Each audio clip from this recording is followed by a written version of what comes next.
Ladies and gentlemen, welcome back to another episode. And if you're seeing who's joining me today, we're fortunate enough to be graced by the presence of the one and only Julie Stoffer. How you doing? Hi, thank you so much for having me on. I'm so glad to have you on, but more importantly, I want to ask you first, how does it feel now being back? Like, did you ever imagine in a million years that you would be back on our screens? Like, was that something that ever crossed your mind? No, not in a million years. And you probably know this because I don't know if you remember, but you reached out to me a couple years ago. I do. And I remember this because I'm a fan of your show. I listen and I was like, oh my God, no, I never could go on any podcast. So I was just like, the podcasts didn't even exist when I went on The Real World in the year 2000, right? I mean, if they did exist, I didn't know about them. So when you asked me to come on your podcast years ago, I was just like, oh, I don't do that stuff. No, I never, thanks for asking. But I couldn't imagine a universe where I'd actually be sitting here with you having a podcast, like talking this way. And to be truthful, this is the very first time I've ever done a podcast on video. And I've only done one other podcast in my life before, audio. And that was like 2 days ago. So this is very new. It's all new and in one little fell swoop here. Yeah, I don't have like the fancy ring light, which probably shows. And I'm figuring this thing out, but I really appreciate your patience with me and like helping me through it, because when you reached out again and I was in a position where I like had the courage, right? Like I was like, Yeah. Okay, yeah, I can go on Mike's show. And John Brennan reached out and he was like, listen, Mike Lewis is the coolest guy. Listen to my podcast. Like seriously, this guy. And I had already been listening, so I already knew. So it wasn't about you at all. It was literally me not having the courage to do this. But now I'm here and I'm doing it and I'm stoked. So thank you. Listen, I would have never imagined in a million years this would be happening.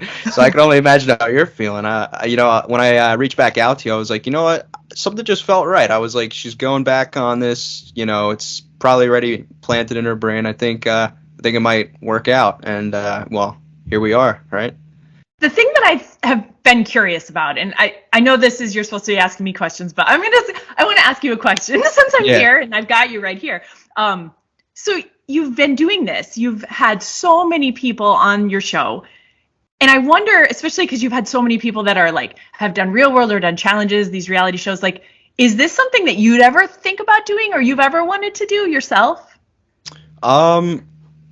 It's one of those things, like, if it gets offered, I would probably do it, because it's like, how many times is that going to get offered in your lifetime? It's like winning the lottery, right? The odds are slim to none, but if it falls in your lap, you take it. But it's not necessarily something I would ever, like, I don't feel seek out. You know what I mean? Yeah, I don't know. You'd be good at it. I feel like you've got a face for television. I don't know. That's what my mom tells me. Mine too. Well, you're the one that's been on TV, though. There's a difference.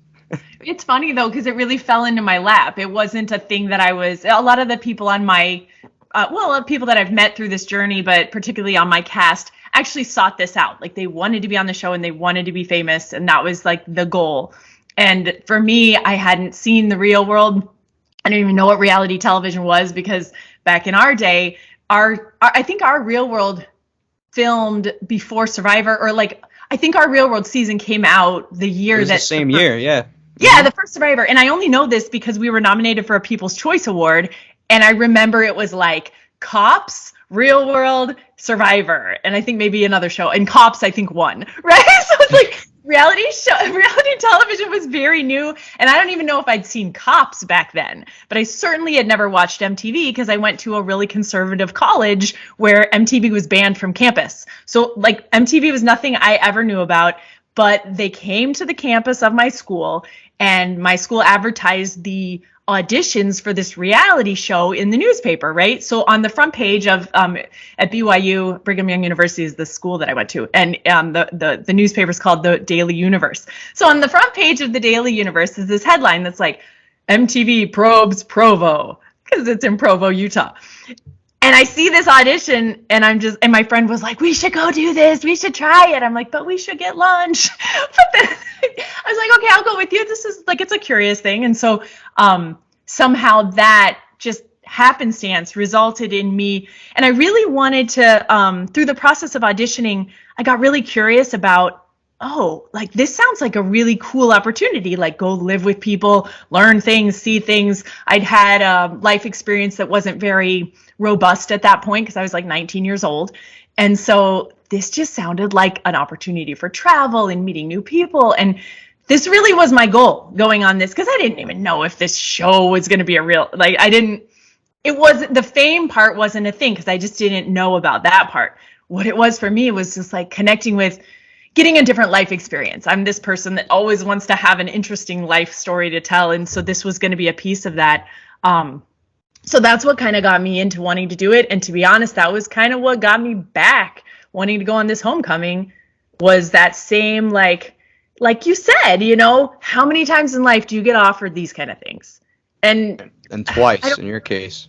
I guess twice, yeah. Like lightning striking twice. Twice in a lifetime. It's a twice in a lifetime opportunity. And I've done it twice now. And so, but I think, you know, we all have these experiences in our lives where, you know, you've come into this fame that you now have through your podcast, right? And like the things that led up to this happening for you, you probably look at that and you're like, wow, this is lightning striking in a way, right? Everybody's life is almost, I don't know. I think it's kind of amazing. So, so I get excited for people's stories, and I just feel like really interested in you and your life story and what led you to here. So sorry, I'm peppering you with questions, but oh no, usually I'm the one peppering people with questions, but it's nice once in a while to be peppered in my own right. So,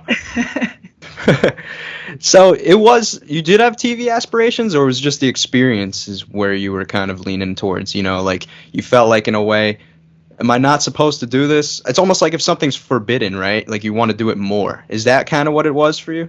Yeah, for sure. Because I was never an actress or had any aspirations to be on television, but my parents were very not in favor of me going on a reality television show in a strange city like New Orleans. And so I was a rebellious teenager, certainly. In some ways, I was very loyal to I was brought up really religious and it was very conservative, and I was very loyal to like that part of my upbringing, the religious aspect, but I also had a really contentious relationship with my parents at the time. And so the fact that they didn't want me to do it made me just, oh, I'm doing it now. I'm doing it. So you're right. Like it's kind of like, and then a little bit of that with the homecoming, right? It's like, my husband's like, you're doing what? You're going to go live with who? What's happening here? And so I think that maybe this is a little part of but I don't know if it's like a rebellious as much as, you know, you want to have life experiences and you want to live your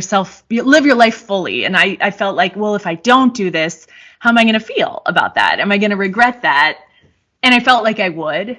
Now I feel like maybe I regret doing it. Not really. Well, not really. I don't. That's really. Discussion for another time. Yeah. So how were you met rather by your parents, like once you came off your original show? Like how much contention maybe was there on their part with you? There was a lot of contention. We had years of just difficulty. It was hard. It was the television stuff a little, but after a while it started turning into more meat and potatoes, because I was having conflict with the way that I was raised, or the faith that I was raised in, more specifically, because they were good parents. It's just that Mormonism wasn't for me. And so on this first podcast I did the other day, I kind of so I guess for my first video podcast, I'll just go ahead and come out for anybody that didn't already know this, that I was raised Mormon, and I was Mormon on the show, very Mormon on my Real World show. But and after doing the Real World, I almost like doubled down into my Mormonism, or the religious side of my life, because I was kicked out of BYU for going on the Real World, even though they came to campus to audition us. But I don't think they realized that going on that show was going to require me to live in the same house with men, like members of the opposite sex, and cohabitating with members of the opposite sex is like a huge no-no at BYU. Like that is like one of their number one rules, is like segregating the sexes. And so because that was the living situation in the house, I was like immediately kicked out. Wow. And I think that did a number on my self-image or self-esteem. Like, I just felt like, oh my God, but I didn't do anything wrong. They were filming me. Like, I wasn't that bad on there. Like, come on. So then I kind of like doubled down in my religiousness and I started being like the best Mormon I could be. And I tried to get back into college and I was doing like all the things, but it was like the more that I did that, the harder it got for me. And finally, I just kind of got to this breaking point. And this is like after I'm now married in the Mormon temple to a returned missionary, like love of my life.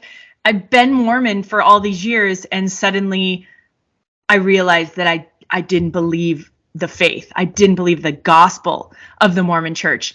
And this was traumatic for me, to be honest. Like I couldn't believe in the church.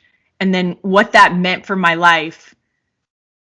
So it really like messed up my relationship with my family because, and in their defense, like the Mormon church teaches you that if someone leaves, then they're out of your family forever. For like in heaven, my parents do not believe I will be with them in heaven. Absolutely not. Like I'm a black sheep now, right? Like I'm going to be in, they call it outer darkness, because I had the faith and then I gave it up. And so it's very hard for them. And it's hard for me because I don't believe in any of that. So I'm trying to be like, guys, can we just like love each other and accept each other for who we are and live here? But they're always trying to get me back in the fold. You're trying to get me back in church. So it's gotten better in the past few years, to be honest. So just about the time when I'm getting a place in my life with my parents where everything's like calm and we love each other and we just never talk about church stuff. If like avoid the elephant in the room and we'll be cool.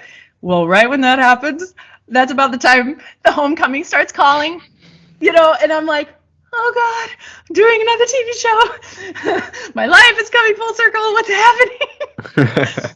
So, yeah, sorry, I'm like rambling right now. Oh, no.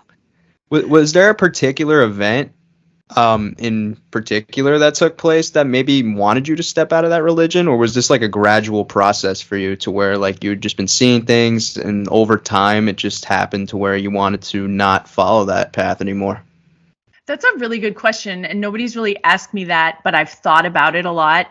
And I'll just be honest with you. I don't know if this is something you're supposed to talk about on a podcast, but I really do think the thing that made me look at Mormonism in a different light was getting pregnant with my daughter. Wow. So in 2008, I got pregnant with my first child. And when we found out it was a girl, something happened where I realized, it's one of those things where it's almost like you can deal with your stuff. Like it's your life, it's your hardships, it's your troubles. Everything's fine. But somehow in the lens of like, oh my God, I would raise this, this child, yeah. this daughter, like all of a sudden it was okay for me to have the life that I had, but I couldn't imagine her having that life. I just couldn't imagine. Not that I had a bad life. Mormonism gave me a lot of good things and my husband, but we kind of, I think both, when we realized we were bringing another person into the world, that was like, oh my God, this is a huge responsibility. And how are we going to raise this person? And I think we both started down this journey of like questioning things in a very real way, like in a way that we had never done it before. And I realized that a lot of the things that I had believed or thought I believed, I just didn't believe them. And as we studied the history of the Mormon church and we saw some of like the real systemic racism that was like in the foundation of the religion, or the homophobia that still exists today, definitely it's like a deep patriarchy in that church, and women are in a lot of ways second-class citizens. And so, yeah, I guess that's a really heavy answer to that question. But the truth is that when I got pregnant, it just really caused me to look at things in a way that I hadn't before. And I regret that deeply because I wish I would have gone through that process and questioned those things sooner. I really do. But that was 2008. And by that time I was done doing challenges. I hadn't been in the real world in a million years, but like I was still that Mormon girl from the real world. And that was such a big part of my identity that I don't think I had the courage to even question it, because that's who I'd always been. And so when I finally was responsible for someone else's life, then it was like, oh no, this isn't okay. And it's been an uphill battle, right? Like you said, it doesn't happen overnight. It's not like the day I found out I was having a girl, all of a sudden it was like over. There were years of conversations with family and struggles and tears, and we did the climb, we did the hard work. And I can honestly say that at the summit, if to keep the analogy going, after climbing away from the Mormon church and like kind of standing there with my husband, and we had parallel journeys. It's not like we were always on the same page, and that was a marriage struggle for sure. But we left the church and we suddenly just realized that we were so much happier without it. And it was just this liberation that we didn't know what to do with, like this feeling of accepting ourselves and like loving our lives in a new way and having a new freedom, but then feeling really guilty about it because it's like you're not supposed to, that's not what you're supposed to do. You're not supposed to like leave religion. You're not supposed to leave a church, lose your faith. That's not like the story. The story you hear is like, oh, people leave their church and lose their faith and then they turn into a nightmare. Well, the opposite happened for me, is like my life kind of was a bit of a nightmare, and then leaving the church gave me what I was looking for. It really gave me like a solid foundation and allowed me to become the person I wanted to be. That's just a hard story to tell, though. People don't always want to believe it. I think it's like when you become a parent, parenthood does something to you. It's where you see things in a different lens, because it's like, it's not about you anymore at that point. It's like, I've done what I've done in my life already, and now I'm going to have to raise a child, and they're going to have to pretty much inherit everything that I stand for. Do I want them to kind of walk the path that I did? And I guess that's just what it boils down to in that sense. And I think it makes complete sense why you chose to do what you did. And I think it's ultimately about trusting your gut there. And I think maybe if you're happy, maybe you made the right call.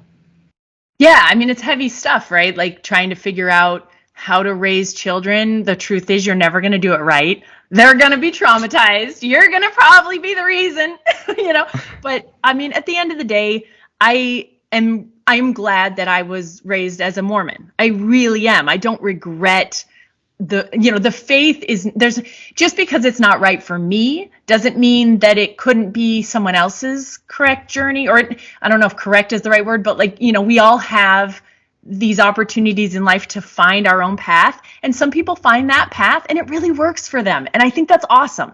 And I just wasn't one of those people. And the only thing that's sad is that I took so long to kind of find the things that worked for me. So there's the regret. It's not that I regret having been Mormon. Thank goodness for it. It was a big part of my life. It still is. But I'm also really grateful that, I'm exploring this next chapter of my life where we have 4 kids now, three natural born children and 1 foster child. And raising them outside the boundaries of any kind of religion or dogma has been a really empowering experience. And I'm grateful for it. I really am. So. Awesome. I love to hear that. I had just one question, though, since, you obviously mentioned about BYU. Do you think that had more to do about maybe how the edit and portrayal was on the show, or do you think it wouldn't have mattered either way? Do you think going would have been enough to set it off? Yeah, I think that as soon as I signed the contract and stepped foot in the door, that was already decided that I wasn't going to. I think the thing that frustrated me was that just the way the school handled it. It wasn't very, I think first they suspended me and told me that I could get back in. But then when I did the things they asked me to do to get back into school, I think the last thing I ever heard from BYU is they told me I was too famous to be effective on campus. Literally, like I have that in writing on a letter. I was like, what? So anyway, there was a period in my life where, because they would announce things to the press. I remember.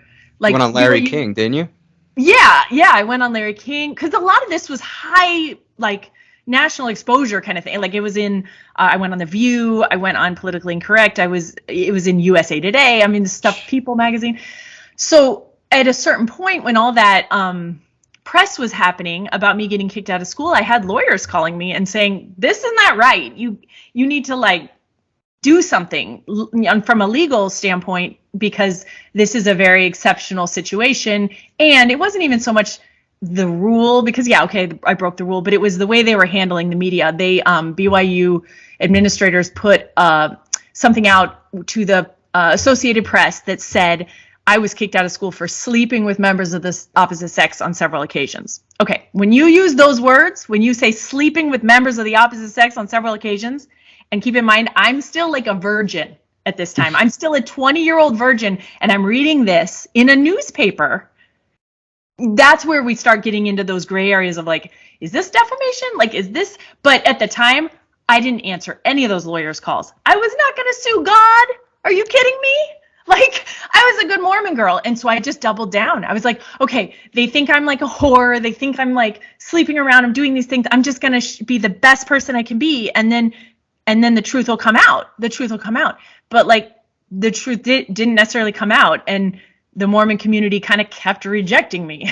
And then I was kicked out of school, and I didn't have like another life plan. I went on challenges. This is what I started doing. And like, I was supporting myself through the real world challenges. And I thankfully auditioned for a show called The Electric Playground in Canada, which was like a video game pop culture show. And thank God I had a family with them, because they were so supportive of me. I ended up working, I feel like I worked with that production for almost 10 years. Like, about the time that I was leaving the church, I think is the time when I finally was winding down with Electric Playground. So that was just so lucky that I had that, because otherwise, like, LA was chewing me up and spitting me out. I was like living in my car at a certain point. Jesus. I was getting hatred from like family directions and definitely from the church. And then the real world was nothing but drama, right? So half of the people that I would meet in the real world family didn't like me, and I couldn't. Well, I mean, that's a complicated thing, because that. It's like, you never know what someone's intentions are when they start a fight with you, because it's like, do they really not like you? Or are they trying to get their fight so they get the next show or whatever? Or there's all kinds of motivations. Hollywood's a weird place. It definitely like when is. Eric Needs, you had Eric on your podcast, and when he was talking about that kind of stuff, the only thing I will say though, in my limited experience with Hollywood, because I've worked for 3 production companies at this point. I've worked for Buena Murray and the Electric Playground, which is Greedy Productions, and then I've done some work for HGTV.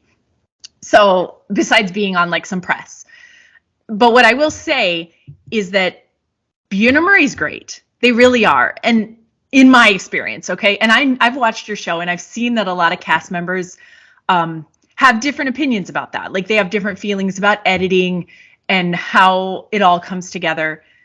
And I can honestly just say that I've never had any of those feelings about, like, Hollywood's kind of crazy. You'll meet some weird characters, and like, that town is not a town I would want to live in.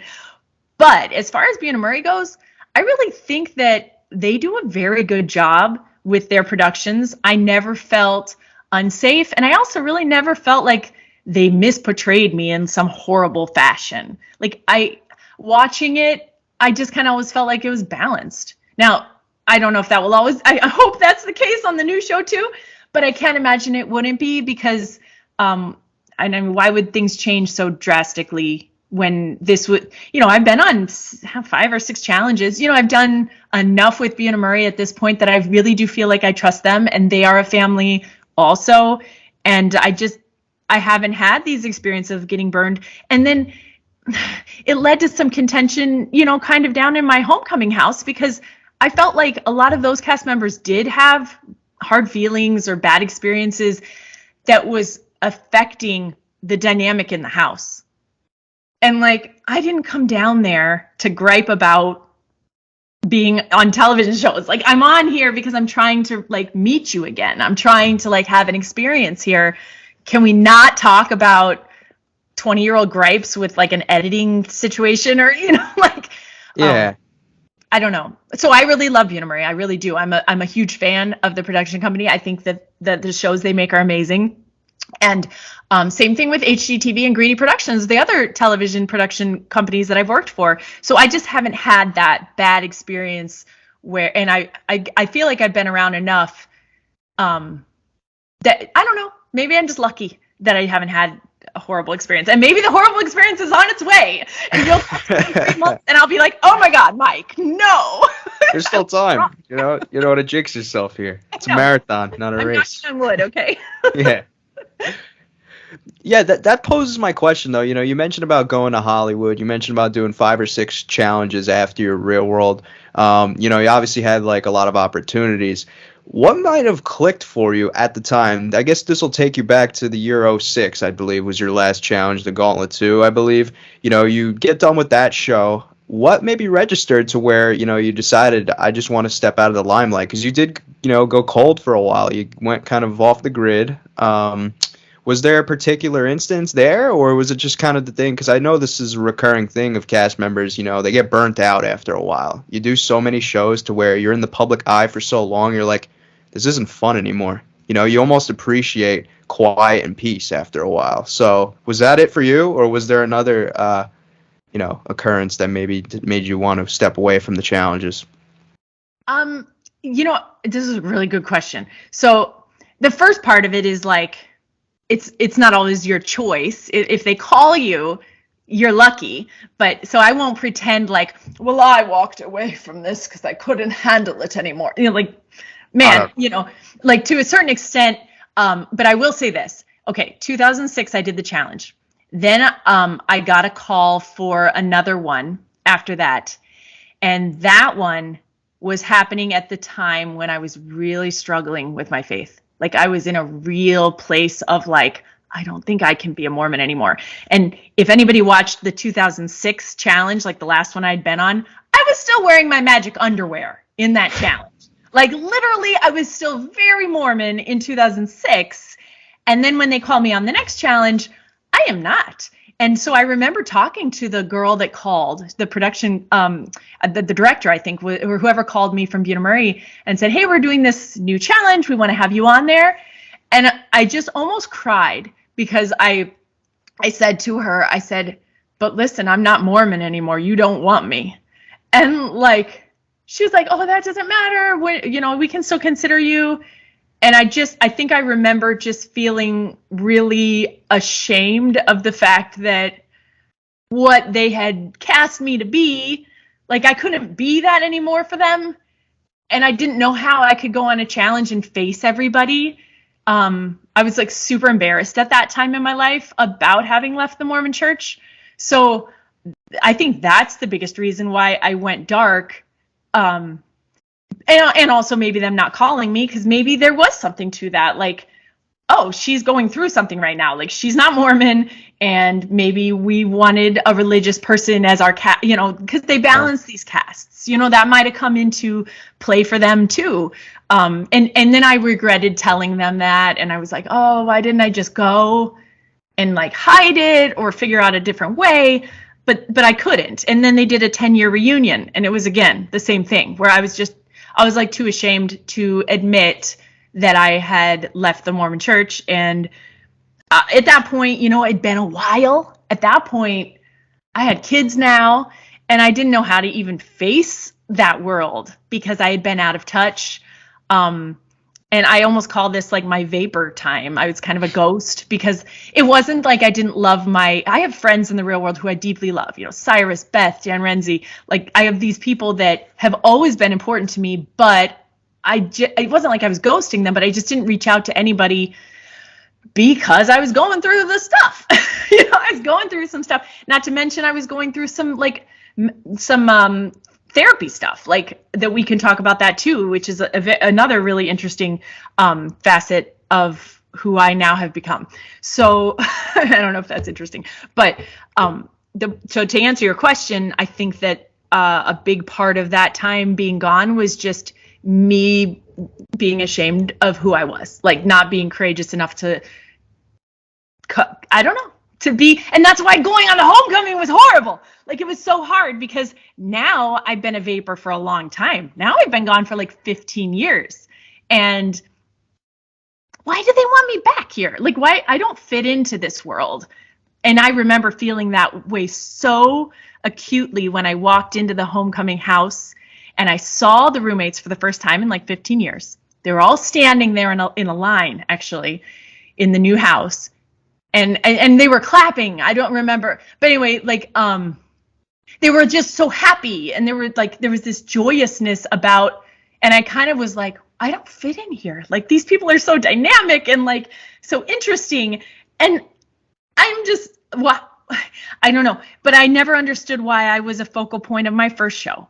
I always felt like when I got a grasp of what the real world was and how I was going to go down and meet these other people. And when I went to the first New Orleans house, the Belfour Mansion, I remember the same thing where I met David first, and he was like so sexy and dynamic. And I was like, okay.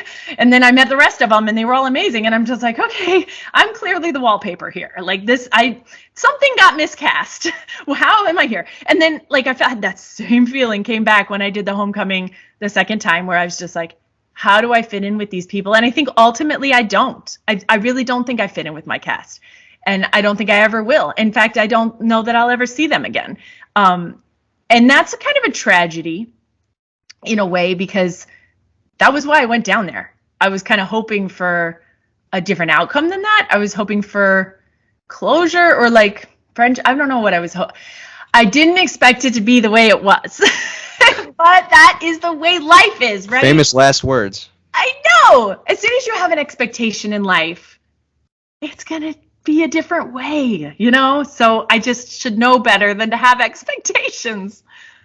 So did you genuinely feel like at the time of when you were stepping away, and subsequently the time that you stepped away from the challenge was also when you were dealing with, leaving the church, did you genuinely feel like as a cast member you had nothing left to offer because you weren't in that role that you were originally typecasted? Because I felt that, and I think a lot of people would agree, once, you got off your real world and on the challenges, like people didn't really see you as like the Mormon character. I feel like once you were on the challenges itself, you had your own different entity and identity, like I didn't feel like you were necessarily the Mormon storyline was like your entire thing immediately off your real world. I thought like once that had blown over on the challenges, like you had kind of carved your own niche, but that's just my take. Is that how you felt about yourself though?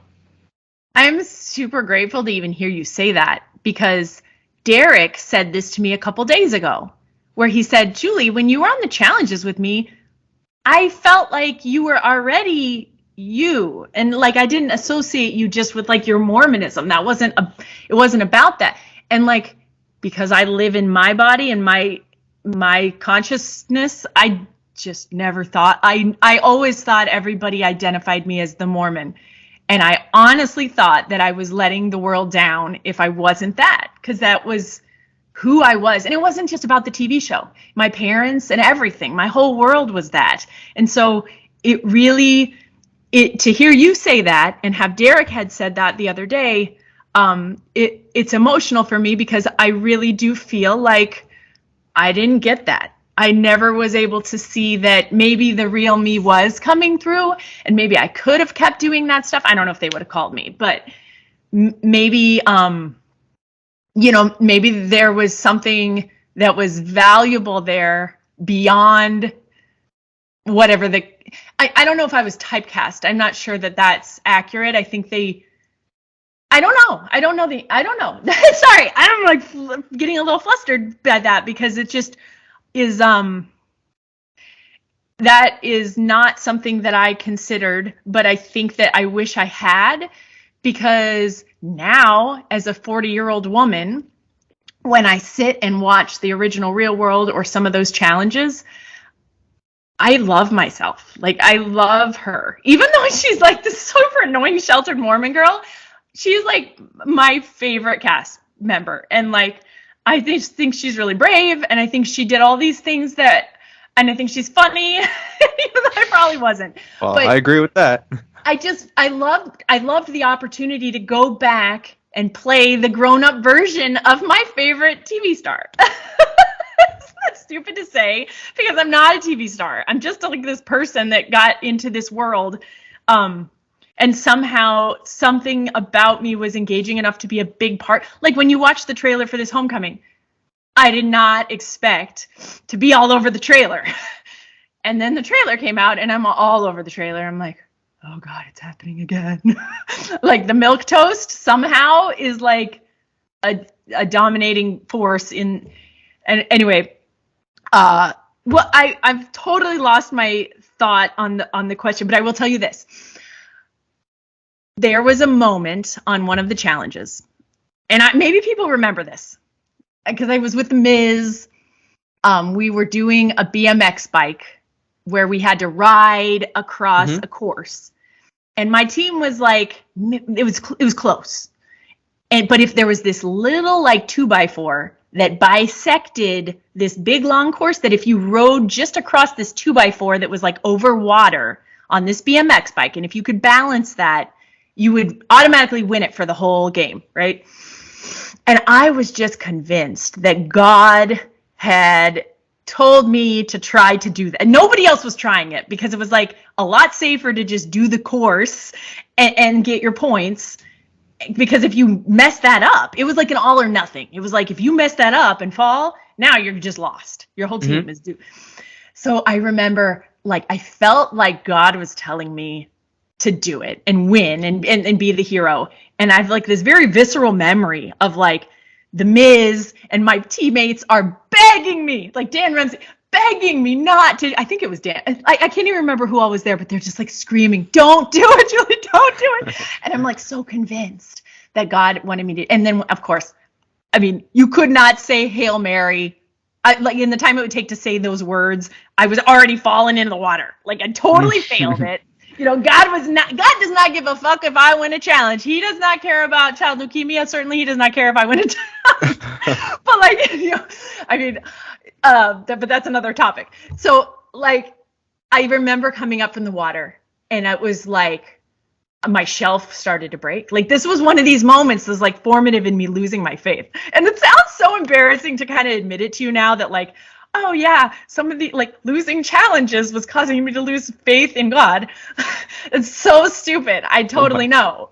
But some of that stuff was happening for me even in 2006. So by the time, you know, we're getting into like 2008, 2010, 2012, now it's just, I don't know, like, I don't know, I'm just going off on a tangent at this point. But yeah, so thank you for saying that, because between you and Derek both saying like, hey, you were more than just your Mormonism. Like we liked you on the challenge and you were fun to hang out with and you're a person. Like, it's like, I know that, but like, hey, you're young and it's cameras involved. So, I mean, those are two things that play a huge factor there. So I wouldn't beat yourself up too over it, you know?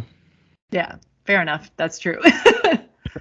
But I'm curious now, since obviously, you know, you were gone for a while, as we all know, but now you're coming back into the fold. How was this initially first pitched to you? And obviously there's all-star shows going around, so people are going to want to know, were those intertwined with the homecoming thing? And how did this all come to be for you? So, I think it started with Mark Long.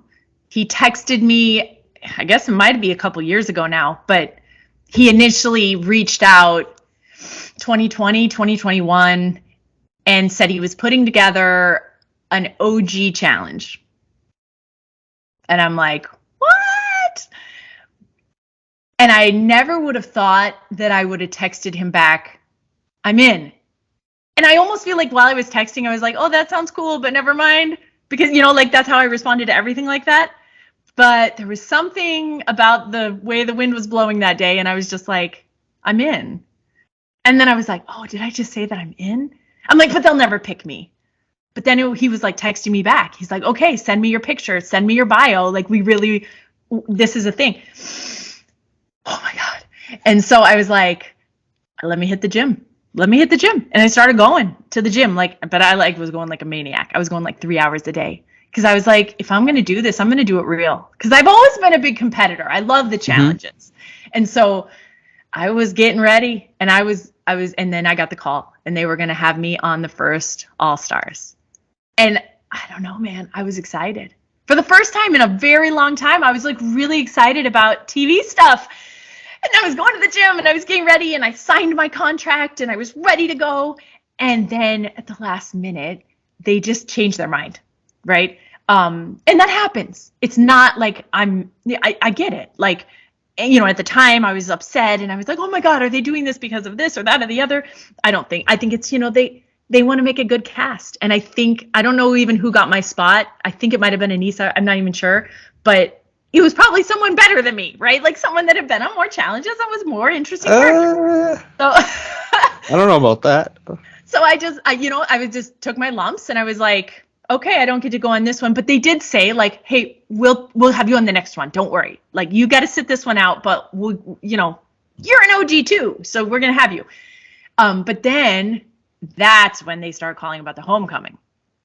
And so it was like the first homecoming date came out. Well, first it was like, is my whole cast even going to do it? Because I didn't think they would. Like, I didn't know if I would, but then I was like, yeah, I'll do it. Because by now I was like excited to go on All Stars. So I was like, okay, I'll go on homecoming. But I did say to them, I was like, you know that I'd much rather go on a challenge. Like challenges are like a little more my speed. I'm athletic. I like doing that kind of thing. In a house with people that you know, I don't necessarily get along with. It sounded like anxiety inducing, but I still was open to like that would be fun to meet these people again because it'd been a long time, and who would have thought that beef could live for 20 years? But whatever. So basically, I was gonna go on the next one, but then the homecoming was gonna conflict. So it was like, they were like, but don't worry, there's a third All Stars. And then the hurricane in New Orleans happened. I don't know if you remember this, but there was this big hurricane. Yeah. And because of that, the whole production got pushed. And you know the end of this story. It got pushed during the filming of the third All Stars. So I don't know if I'm spoiling things, but I'm just... No. This is public knowledge. This is public knowledge now. People know that this happened. And like...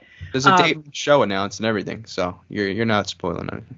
Okay, because I'm sad that I haven't been able to go on a challenge. I don't know that I'll ever get to go on one, and I'm bummed, but like I get it because I'm just lucky that I got to go on any of them, and I got to go on more than some people. So it's been a good run, and I'm stoked. I'm stoked about like the friends that I still do have in these circles, and the opportunity to like come on your podcast right now. Like, who gets to do that? So this is cool, and like I'm good with it all. So. That does seem kind of weird, though. Let's just say, like, hypothetically, you were replaced by Anissa, right? Like, because Anissa is still doing, like, the flagship thing on, like, the regular network. And then, to my understanding, the All-Stars was supposed to be, like, a camaraderie, like, bring everybody back who hasn't done it in a while. So, I mean, I don't know. People come up with their theories, like, why, you know, you weren't on it. But do you think, like, there was... And Anissa, maybe... I mean, I was telling Derek, I'm like, is it because they think I killed Veronica? Or I tried to kill Veronica? This is a real conspiracy, though. People legitimately thought, like, that was the reason. I know, and I was trying to... Do you think there's any truth to that? Anyway, so I was telling Scott and Derek, like, they don't think that I really tried to kill Veronica, do they? Like, that was not really a thing. Like, that wouldn't get in the way of me doing a challenge. And Scott was like, Julie, think about it. You did challenges after that happened.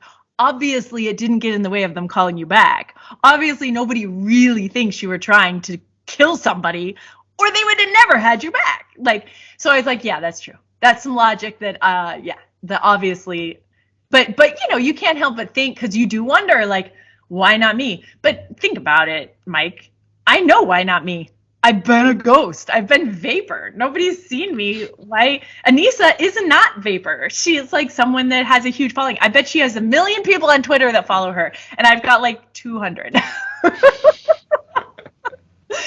So whoever got picked over me, I don't, or maybe it wasn't even about that. Maybe it was something completely different because I don't know. Hey, maybe you didn't have a ring light, so like we don't want her. Exactly. I mean, look how pink I look. Look at these wrinkles. Nobody's gonna pick this. Since we're on the topic of the Veronica thing, obviously, like, did you think, like, when it presently happened, like, in the moment, whatever year that was, like, this is gonna be a talked about thing for forever? Or like, did you even like view it like that? Was that a gag back in the day? That people legitimately talk about this? Because for whatever reason, this is, talked about as like a big moment in the history of the show. Did it feel like that when it happened at the time? I mean, to me, it actually did feel like a big deal because, like put yourself in the scene, okay?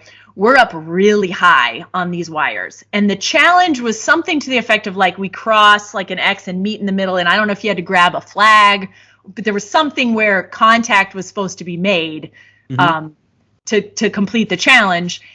And we were up really high. So like, I'm scared of heights. Like that's not comfortable. I'm just trying to get through this. But I'm also very competitive.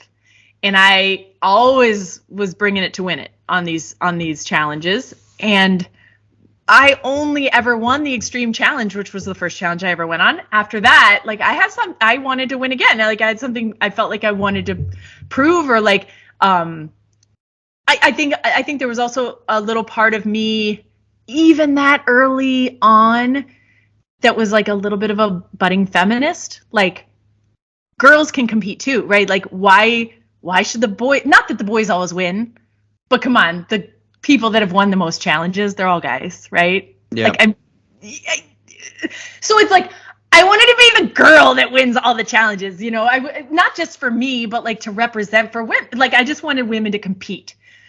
So I'm trying to bring my A game. I'm up on this line, and like Veronica starts screaming, just screaming bloody murder, and like it's all I can hear, but I can't like hear what she's saying. So I just think she's like mad that I'm winning, or like, I mean, the person that Veronica, she's not a quiet person in general. Like in the house, you'd always hear her screaming about something. And like, I wish that she hadn't been screaming quite so. I understand why she was, because she was terrified, right? But I wish she hadn't been screaming quite so loud, because if I could have heard the other people screaming, then I think I would have been alarmed that maybe there was something that I should be paying attention to, because everybody on the sidelines was also screaming and freaking out because it looked like I was trying to like grab her safety cord. And what people didn't know is she had multiple safety cords, and there was just no possible way I could have ever like lifted her up, undone one carabiner, and then also another one. And then like, and I'm not, obviously I wasn't trying, I was trying to win the game. But the way that it was looking was freaking everybody out. And I certainly would have stopped if I could have heard any of the other voices. But all I could hear was Veronica, and I'm just trying to like win the game. So I just wasn't self-aware. And then I get to the other side, and that's when everybody is just freaking out. And listen, I got a lot of enemies to this day from that situation. So, not being self-aware, even though you don't have bad intentions, can bite you in, it can affect things way bigger than just that. But yeah, so to this day, and I think that what Derek told me is like, that it's like one of the most, I don't know this maybe, I don't know that this is the case really, but he says it's almost like an iconic moment showing how hardcore some of those challenges got. Because that feeling of terror that she was feeling, which I totally feel bad about that. I really do. In my defense, I was also pretty terrified. I'm afraid of heights, and we're up there, and I'm trying to be competitive. But, these were intense situations we get in on those challenges. And I'm not the only person that was ever in a challenge where things got really rough and really intense. And sometimes people get hurt, and sometimes feelings get really hurt, and relationships die on the battlefield of the challenges. So I don't know that if I ever went on a challenge like with Veronica, I don't know if she'd ever be able to get over it. She might just be like traumatized by it. And or maybe it would be bygones. Maybe she's cool now. I don't know. I haven't seen her in 15 years. Maybe it'd be a situation where we could like hug it out and be cool, but I don't know. I just don't know. Do you feel misunderstood by people on the shows? Like in terms of some of the conflicts that have happened? Do you feel like maybe you get a bad rap maybe by some of the cast members? I mean, yeah, definitely. And I think that a big part of that is because at this point in life, when people are like 40 years old, especially like on this homecoming that I just did, it was just very clear that we weren't all there for the same reasons.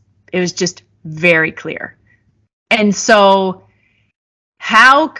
if you come into a situation where you're not looking to try and get to know somebody, you're not looking to try to understand somebody, you're not going to engage with that person.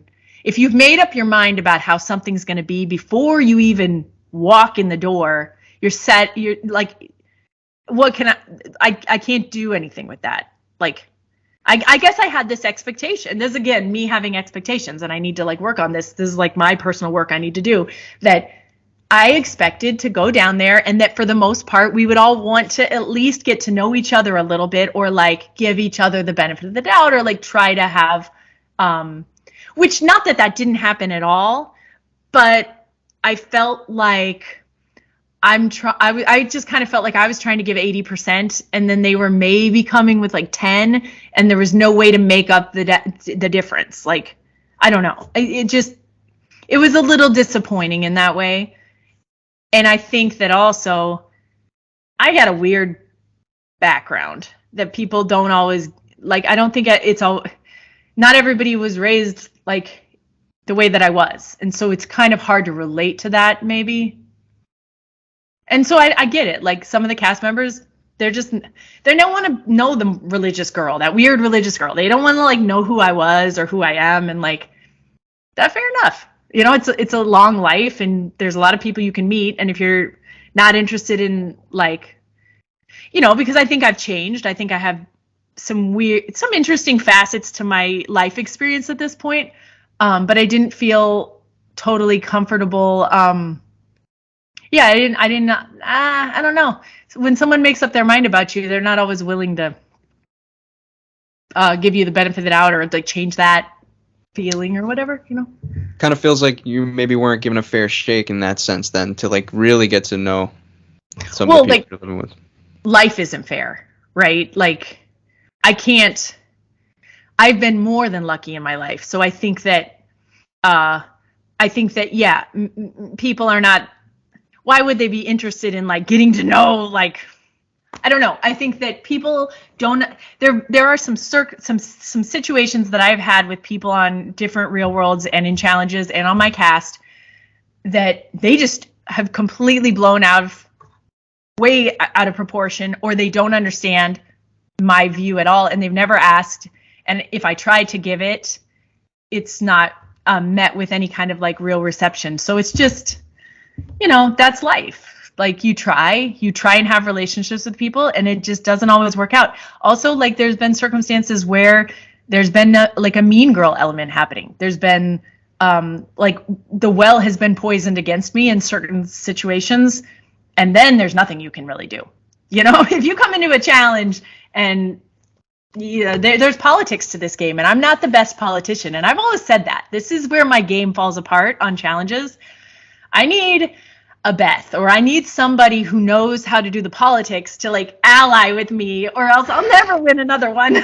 Like, that was a fan question too. I think I saw it on Twitter as well. People wanted to know like how you and Beth were, because you guys seem to have similar trajectories. You kind of both seem to. We never really saw you guys align together, so to speak, but we saw you both kind of feud with the same people and take like the same type of paths in that sense, where it kind of felt like everybody was politicking against you guys, it felt like. So where's like your head at in terms of that regard?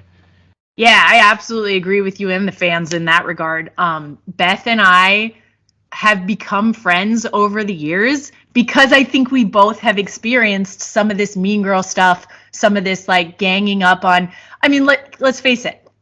Sometimes it's easy to just go after like the nice blonde girl in the room. Like, just, and that's kind of like, that definitely she's a very nice person. I don't know how well you know her, if you've ever had her on your show. Have you had her on? Not quite. No? Well, like, listen. A few times, but no. Oh, because she really, I mean, and granted, like, I don't know her extraordinarily well, but what I know of Beth, she's a really nice person, and she's caring. And like, listen, when I've had hard times, the first person often who calls me is Beth.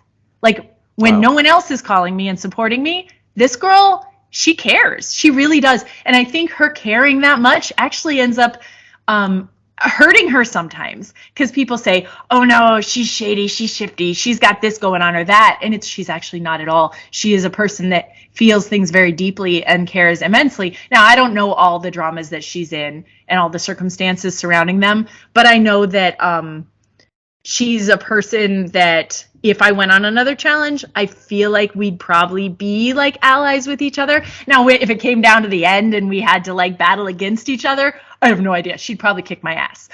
But, or maybe I'd kick hers. I don't know.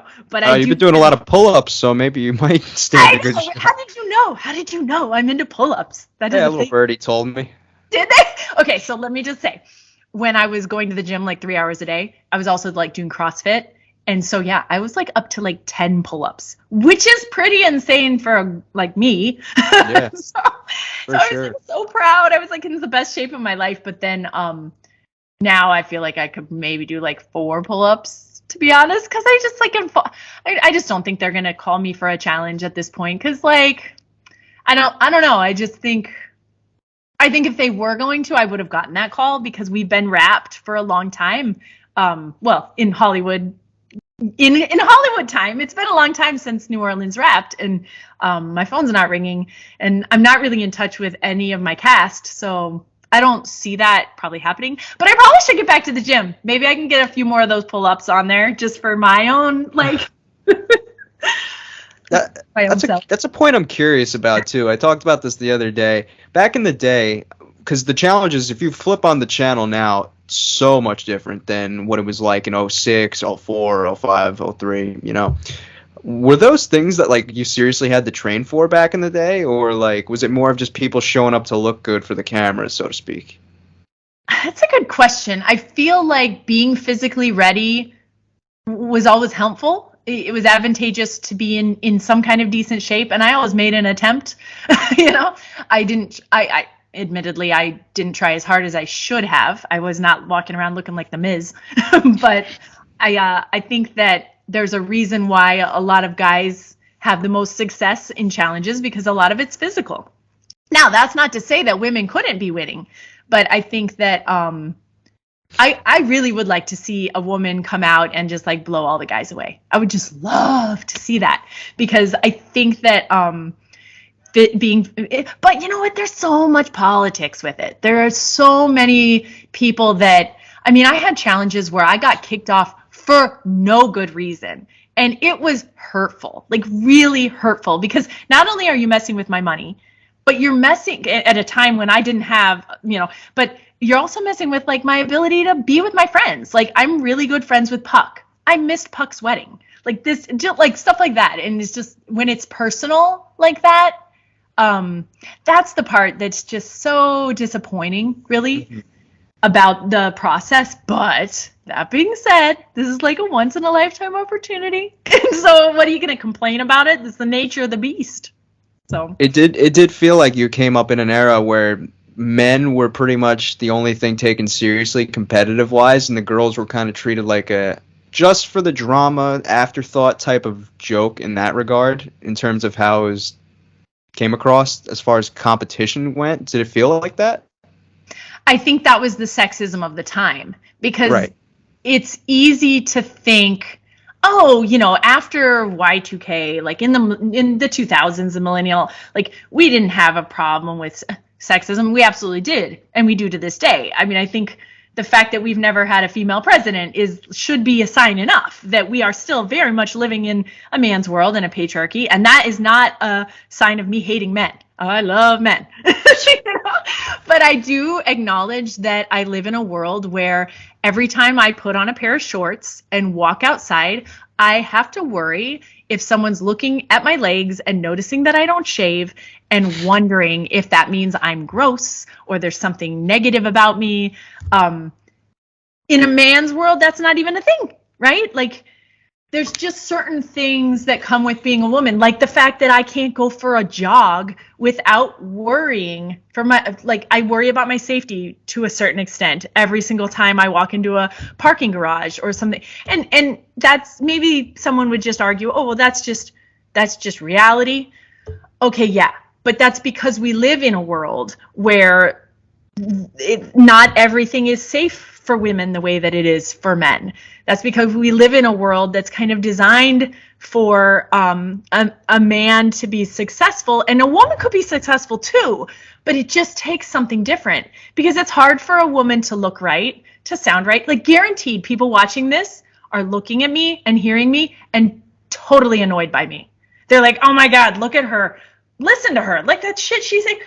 I totally am flawed.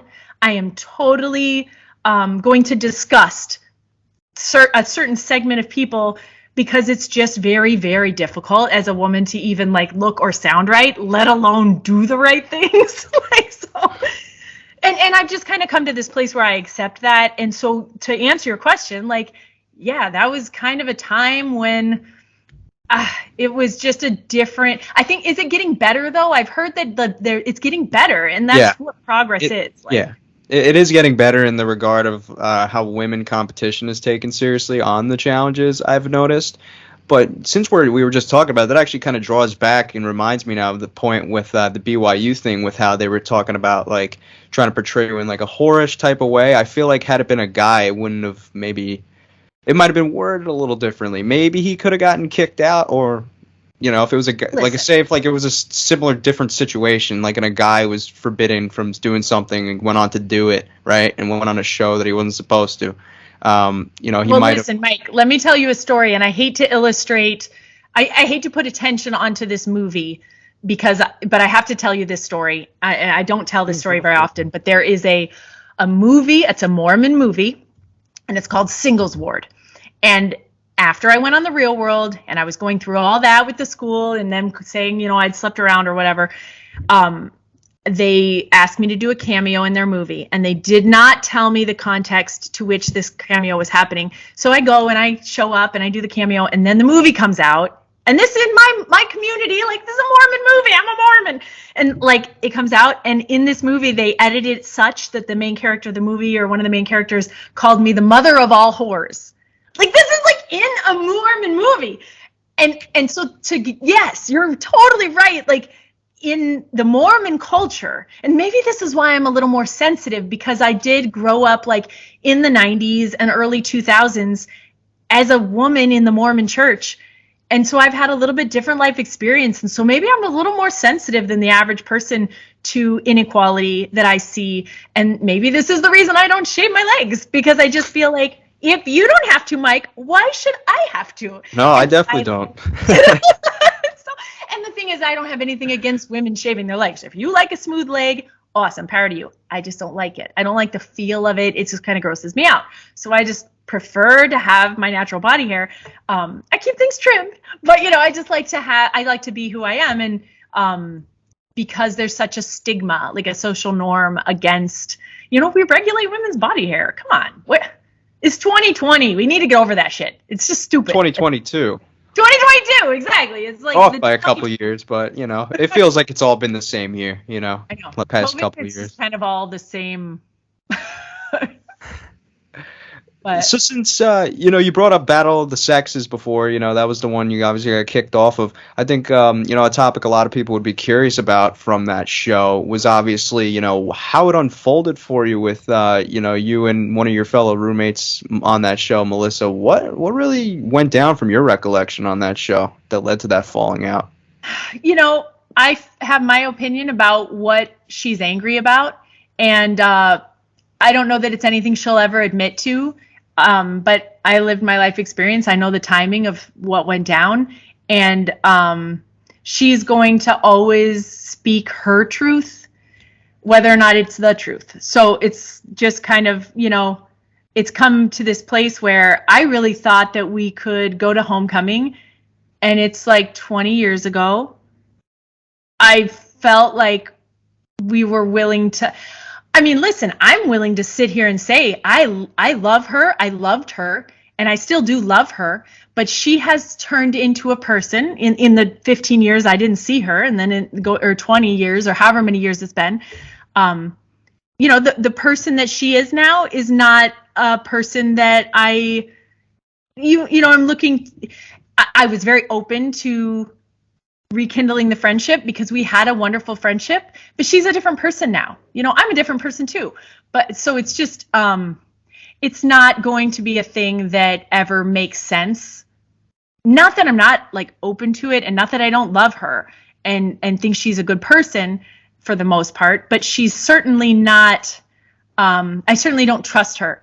And I certainly think that she has the wrong view of circumstances, or she's in denial about what really is behind her frustration with me. And the way that she rallied people to get me kicked off that challenge was very hurtful. Like, it really was. And just frankly, the stuff she tries to accuse my family of is not fair. And so what can you do? What can you do? Like, I hope to God that one of her daughters never gets bullied to the extent that I've kind of felt bullied through this process over these years.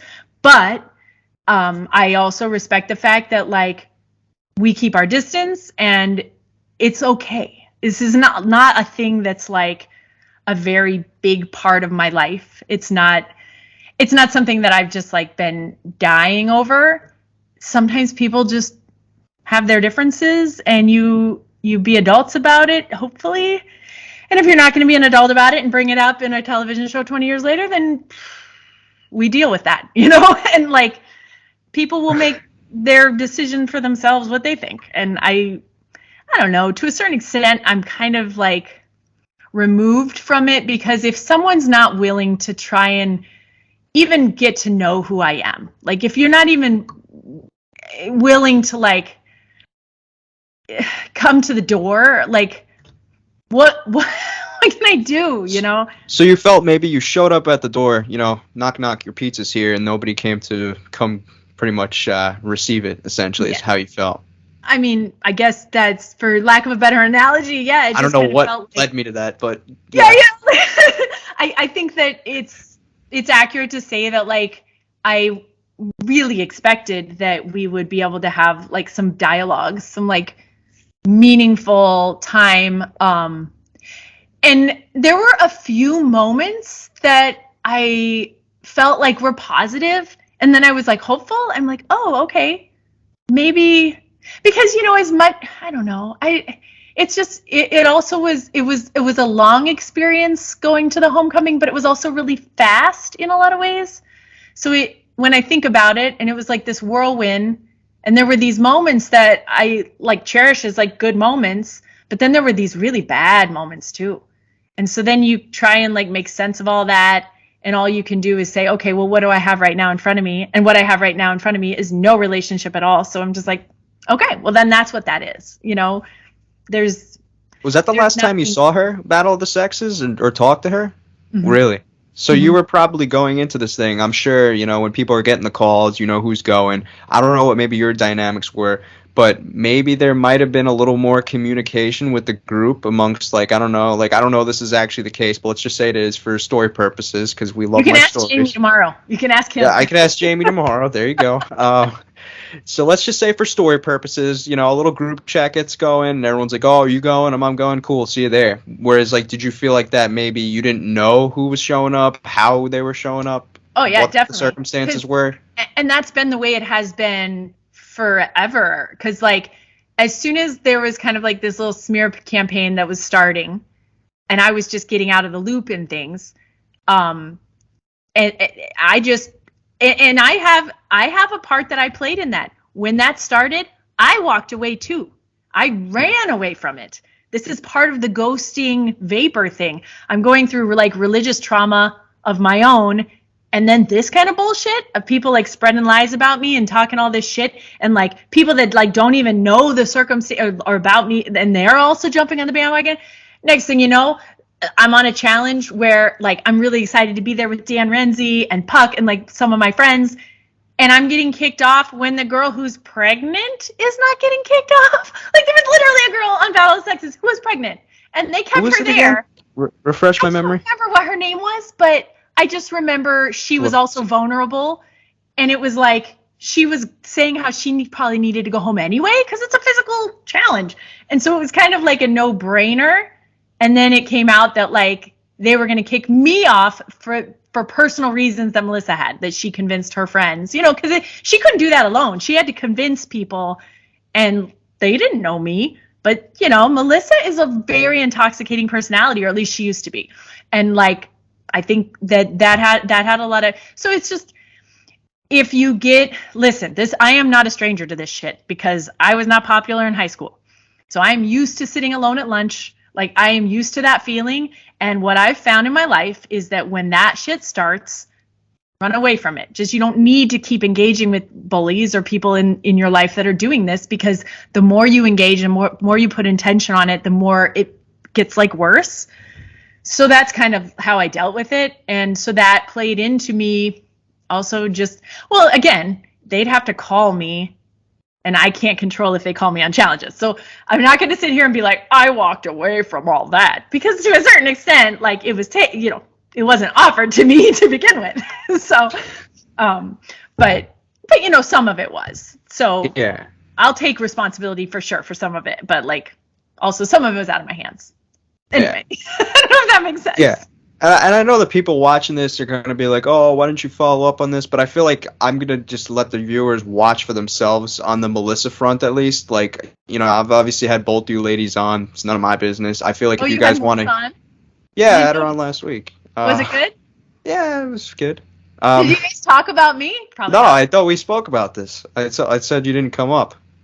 Oh, that's right. You did tell me. That's right. I thought that was Derek told me that. Yeah, because I'm just always curious, like, to what extent, I don't know. You know, this is really just something I'm very curious about. Like, is there, just like how you said, Julie, when we watched you on the challenges, you weren't just like the Mormon girl. Like, you and Derek both expressed this sentiment, like, there was a real you that was like coming out there. And I was just like not self-aware of that, or like I just didn't. So then I have to think, am I not clued into this? Like, do I think there's more drama with my roommates than there really is? Maybe like everyone's cool, but I can't help but think like, yeah, but it seems like they all text each other and then I don't get texted, or like I'm not in that circle. But Danny told me that that's not really happening. Like, people just kind of are living their own worlds. They're just like living their own lives.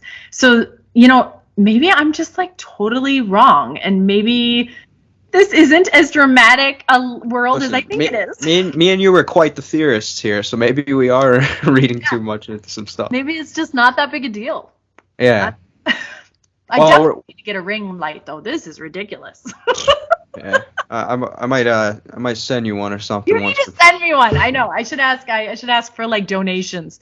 Hey, does anybody in the Twitter world, now that I'm on social media? You know, I just joined social media like 2 days ago. People legitimately might. Once this is out, people might legitimately see this. They'll be like, she needs that bad. Well, something that I need to know is, did you need the wrestling match with Coral bad back in the day? Did I what? Did you need the wrestling match with Coral bad back in the day? I have never seen the full clip where she tells me one of her boobs could have beat me up, and I was laughing hysterically because I remember this in my mind. I remember being super mad at her and wanting to wrestle with her because, again, this is me trying to be one of the boys, right? And I just felt like this is how we're going to get our differences out, because she was just always so mean to me. But then I watched the edited clip where she says, like, I wear double D's and one of my boobs could kick your... I just was laughing so hard because, like, I'd never... You know, when they say things like that in the confessional, you don't hear it. Like, you don't know it. So I just, like, remembered that. And then it was only recently that I saw the clip, and I was just... I don't know. There was just so much funny drama that goes on some of those shows. And it's so fun. It really is fun to watch it, like, edited together in a lot of ways. You would think that that would just be torture, but... I don't know, like, even these little trailers that are coming out for Homecoming, there was one, like, with emojis, and we were all telling each other with emojis. And I'm, like, watching this, and I think it's adorable. I think it's so cute and funny. And then I'm like, does anybody else think this is funny? Or am I just, like, a weirdo? No, I think everybody took quite enjoyment of it. Yeah, it's, like, charming. Was the Coral thing something that carried over from maybe something she heard from, like, someone else, or like a Melissa or something, and that was like her own opinion that got formed, or you just don't know to this day why you guys had a little bit of a skirmish? I don't know. I don't remember. I mean, maybe it's something that I could be reminded of, if someone wanted to like throw it out there. But did we do a challenge where we got in some kind of heated thing? Because I was always under the impression that like Melissa just had her friends. You know, it's like in high school. I'm telling you, it's a lot of this is kind of feels like that, where there's those girls in high school that are friends with each other, and they just all kind of treat you the kind of way, and you just kind of got to get used to that. So that's just kind of, that's what I think, but maybe I'm wrong. But it did seem interesting. The timing of Melissa getting mad at me corresponded with something that I'm not supposed to talk about now, but anyway, and then also the people all seemed to be friends with her. So it's just like, that's me putting two and two together, that's why that went down like that. Yeah, I can't think of anything else. Well, this poses like one challenge together. Yeah. I don't know. This poses a really good question, because I don't know if you've ever heard of this or not, but in the past they've done seasons called like Rivals, where it's paired up with people of like the same sex, like girl and girl pairs, guy and guy pairs. It's called Rivals, where someone that you've either gotten like an argument with, had beef with on a past season, like that's your one and only teammate, just you two. Oh my God! Give you a choice here. That sounds like a nightmare. Consider this challenge Jeopardy. You have three choices. If you were going on an All-Stars Rivals season, and your three choices, your one and only teammate, it's going to be you or one of these three ladies. Who are you choosing? Coral, Veronica, or Melissa? Oh my gosh, that's a hard choice. Okay, I mean, I would guess I would pick Veronica. I don't know. That's a hard choice, because the Veronica I knew, that would be really tough. She might be different now. So I know who Melissa is now, so I wouldn't pick her. I don't know who Coral is now, and I don't know who Veronica is right now. So I guess between the two of them, I guess I'd pick Veronica because she's in better shape. And so she'd probably be better at the physical challenges and social game. And the social game, maybe. And so I think if I had to pick, I mean, I think of those three women, she's probably in the best shape. Based on pictures alone, I don't know. I mean, have you had her on? Is she still pretty competitive, or? Oh yeah, she's been on recent shows in recent years. Like she's been on the regular show past couple of years. So. Okay.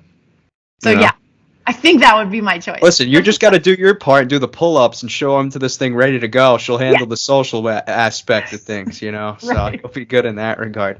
Nice. So coming off your shows, you know, typically we talked about before, the 15 minutes in LA is like the popular thing to do. Were you getting opportunities? Because I think if you remember correctly, I did see that I saw you in an Eminem music video. Yeah. So that was one thing that stood out. That was really cool. I got to do an Eminem video with Puck and Cyrus and somebody else. Anyway, that was a really cool opportunity.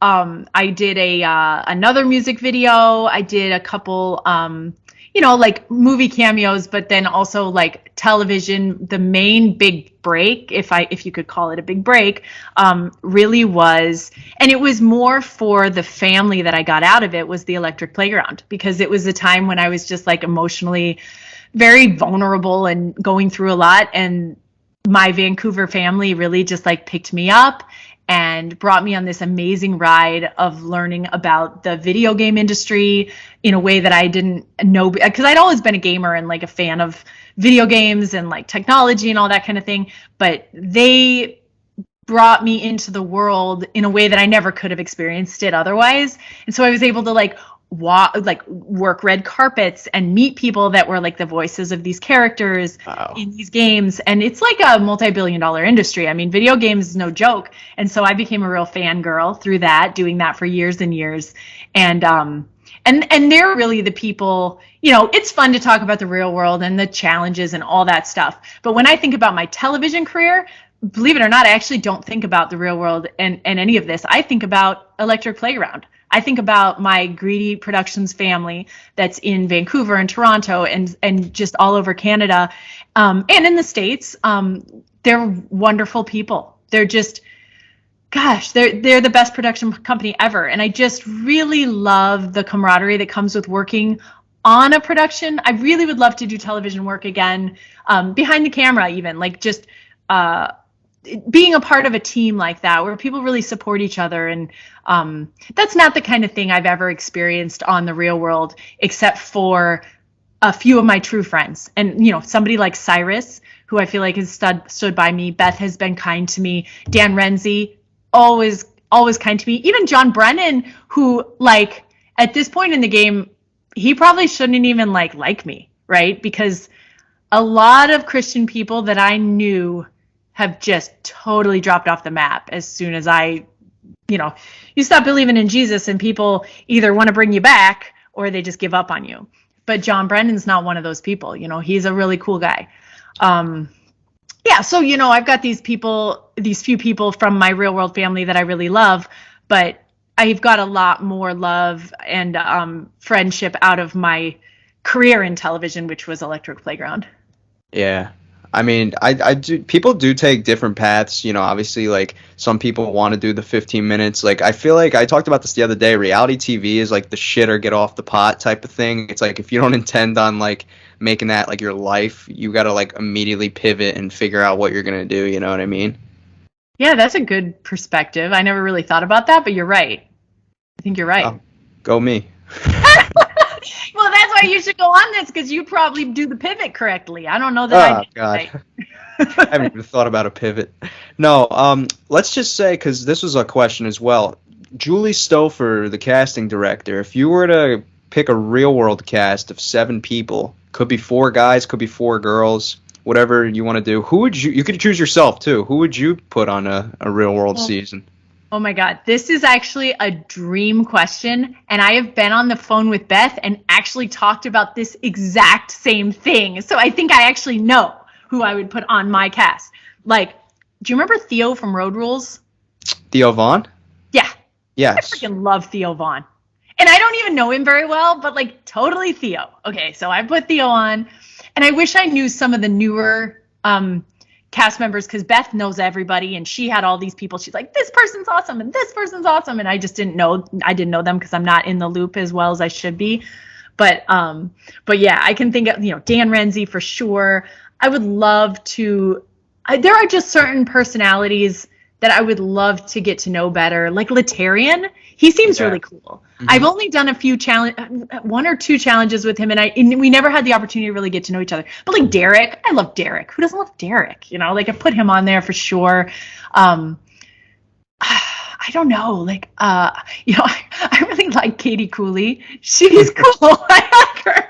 I don't know if she likes me, so maybe we fight. But like, I don't know. I like her. So, who else? This is now going to bring out the fan in me, because this is like nerdy, but like I like Ruthie, I like Amaya. Yeah, I watched Hawaii. I like Tech. But who knows if we would get along in real life, because I've never had the opportunity to meet any of them.